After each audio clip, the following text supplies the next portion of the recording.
What's going on, everybody? What's going on, everybody? Welcome to the Fourth and Goal Sports Show. I'm your host, Tyus Wilson. In today's video, I'm going to be talking about the recent matchup between my Washington Commanders and the Philadelphia Eagles. As we saw, another close matchup between the Eagles and the Commanders, another Washington Commanders loss. Simply put, it was a tough one. It was a tough game, but in the end, I feel as though we should have won this game. But we lost, and I'm not surprised. I'm not surprised. This is nothing new for Washington fans. We've seen this story over and over again with Ron Rivera. We've seen this story over and over again before Ron Rivera. It's something about this team where it finds ways to lose. And simply put, good teams don't do that. Good teams do not find ways to lose. Good teams find ways to win. But this team, the biggest issue with this team is lack of consistency, coaching. And I think those are very, very big things that you have to figure out if you want to win in this league as a NFL franchise, as an NFL team, as a player for all the players. You have to have a good coordination with your coaches. You have to be consistent on your own part. And this team doesn't have good coaching, isn't consistent. That's the bottom line. That's the honest truth of this football team. You start the game 14-3. You're balling. The offense is rolling. Then let's go to that. Let's go to that 4th and 1. 4th and 1. Eric Bieniemy, you're on fire. The offense is doing great. You're doing your thing. And everybody knows I'm a Eric Bieniemy fan. I'm a Eric Bieniemy defender. But you're up 14-3 against arguably the best team in the league, in my opinion, the best team in the league, the Philadelphia Eagles. You're up 14-3. It's 4th and 1. It's 4th and 1. And instead of giving the ball to Brian Robinson, a solid running back that we have, you throw it to Terry McLaurin. As soon as it was 4th and 1, empty set, I'm like, we're not getting it. We're not getting it. It was just a horrible play call. Just run the ball. It's 4th and 1. Use common sense. Run the ball. It's not that hard. I promise it's not that hard. That was a horrible play by Eric Bieniemy, and it cost us bad because, that next drive by the Eagles, they score, they get rolling, you make it 14-10. Then we get the field goal. Great kick by Joey Sly. He's now set the Washington Commanders record for the longest kick in franchise history. If I'm not mistaken, it was 61 yards.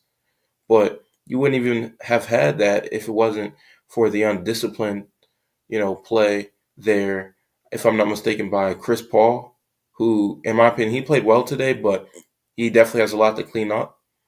But, shout out Joey Sly. Great kick. Shout out to him.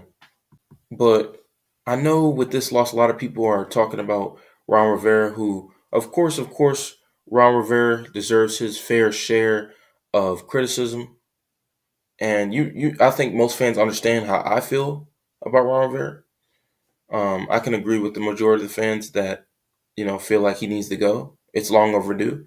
But for this specific game, I put the most blame on our defense and our defensive coordinator, Jack Del Rio. It's simply unacceptable. You saw the way Emmanuel Forbes was getting cooked against A.J. Brown the first game that we played the Eagles. You saw the way he was getting cooked. But fast forward to this week, and you decide to put Emmanuel Forbes back on A.J. Brown. One-on-one, solo coverage. He gets worked. He gets bullied. And to be honest, I feel as though, yes, Emmanuel Forbes has been underwhelming this season as a first-round pick. He's been underwhelming. He has a lot to work on. But in no way has this coaching staff done right by him. In no way have they put their best foot forward and trying to put Emmanuel Forbes' best foot forward and being a star in this league. We drafted him to be a star. We drafted him to be a starter in this league. He hasn't been that. He hasn't been that, to be honest. He's been underwhelming, and so much so to the point where it's like you see him on the field and you see him as a liability. And that's not me trying to bash him. That's not me trying to tear him down. I think that Jack Del Rio is certainly not doing his due diligence to put Emmanuel Forbes in the best position to make plays, the best position to be his best self on that field. He's not. Why is Emmanuel Forbes lined up against AJ Brown? But at the end of the day, you have just this huge wide receiver in AJ Brown going up against Emmanuel Forbes, who's simply not the best matchup. Probably the best matchup for AJ Brown is Benjamin St. Juste. And even with that, the whole secondary is getting worked. So I'm talking about Forbes at this moment. I'm talking about Jack Del Rio. But let's be real. The whole secondary got worked. AJ Brown, he's a top 3 receiver in this league. Let's call it what it is. He is special. What is this, his 7th straight game over 100? He's a star. He's special. Tennessee got robbed. Tennessee got robbed. You know what it is. We've heard this before. But going back to Washington, Jack Del Rio, he lacks situational awareness. He lacks the ability to make adjustments when he needs to. You notice the D-line is not getting there. Send a blitz. Send some extra pressure. We always put so much pressure on the D-line on the forefront to get there because of all the first-round picks. And yes, they've been underwhelming. I admit that. But switch it up. If you're showing the same look constantly, you're showing the same look on the defensive end constantly. We're rushing 4. And the secondary, whenever the D-line's not getting there, the secondary is going to get cooked. You give Jalen Hurts all day, trust me, he's going to find A.J. Brown. He's going to find Devontae Smith. He's going to find Julio Jones, who, I made a video about him talking about what he could be for this team. Oh, yeah, if there was any game where Julio Jones can get his touchdown and do his thing, trust me, it's against my Washington Commanders because our secondary has been getting cooked all season. They've been underwhelming. They've been embarrassing. I understand it's only the first 8 weeks, but my goodness, AJ Brown was just embarrassing them. I saw comments from Washington fans saying, "Why don't we double him?" They doubled him. They doubled him. They doubled AJ Brown. It was not enough. It wasn't enough. He was cooking all game and he couldn't be stopped. He couldn't be stopped. That's the bottom line. Jack Del Rio is simply not the defensive coordinator for this team. You have way, way, way too much talent on this defense to be giving up so many points, especially at home. Especially at home. It's like we play worse at home sometimes than we do away. But this game, we showed out at home, but we still took the L, sadly. But, simply put, it's unacceptable. Four second-half touchdowns by the Eagles. 4 second-half touchdowns by the Eagles. It's simply unacceptable. And good teams, that simply doesn't happen. You're not going to win football games giving up 4 second-half touchdowns. You're not going to give up 5 touchdowns and expect to win because respectfully, our offense played good enough to win this game. They made mistakes here and there. Sam Howell had the pick, but our offense played well enough to win this game. I think the defense was a liability. It was a liability. We expected going into the game that, yeah, A.J. Brown, he's going to be a problem. Yeah, Devontae Smith, he's going to be a problem. Yeah, Goddard, he's going to be a problem. Yeah, Swift, they're going to be problems. But we expected better than this. Giving up 38 at home, it's disgusting, but it's nothing new. It's nothing new because throughout the season, this defense has been underwhelming. Throughout the season, this defense has underperformed. Throughout the season, the D-line underperformed, overrated. The linebackers, they are who we thought they were. They are who we thought they were. A bottom 3 linebacker group in the league, in my opinion. But Ron Rivera still said, let's roll with these guys. Let's roll with David Mayo, Jamin Davis. Let's roll with Cody Barton. Like these guys, like they're a bottom 3 linebacker group. We signed no one. There's guys out there, we signed no one. This defense, they've underperformed all season. That's the truth of it. Going back to the offensive end, Sam Howell, 397 passing yards, 4 passing touchdowns, 1 fumble, which was recovered, and 1 interception. Simply put, he had his miscues. He had his downs. But simply put, this was Sam Howell's best game all season. 397 on one of the best defenses in the NFL. It doesn't get much better than that. It doesn't get much better than that. 4 touchdowns as well. That's something I love too. He balled out this game. He balled out, and I really do feel bad for him because I saw his emotion when he threw that pick, and it was just a bad play. But he shook back. He bounced back. He didn't give up. He kept fighting. That's something you love to see out of your young quarterback. So if there was anybody in this loss that deserved a game ball, you give it to Sam Howell. You give it to Sam Howell because despite the ups and downs in this game, he kept on fighting. He kept on fighting. You gotta love it. You have to love it. And despite his head coach, despite his offensive coordinator, who in this game, in my opinion, didn't put him in the best positions sometimes. Despite all of that, he showed up.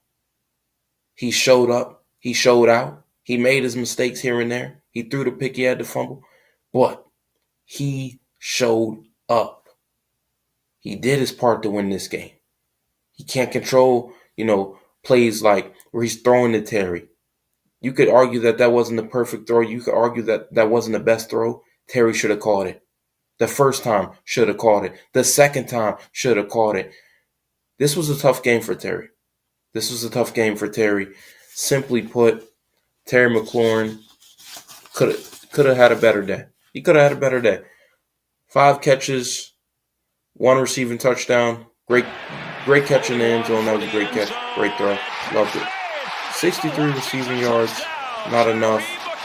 I think he got a good amount of targets, but you can always get more when it comes to Terry. That's something Eric Bieniemy has to do a better job of. Get the ball to your playmakers.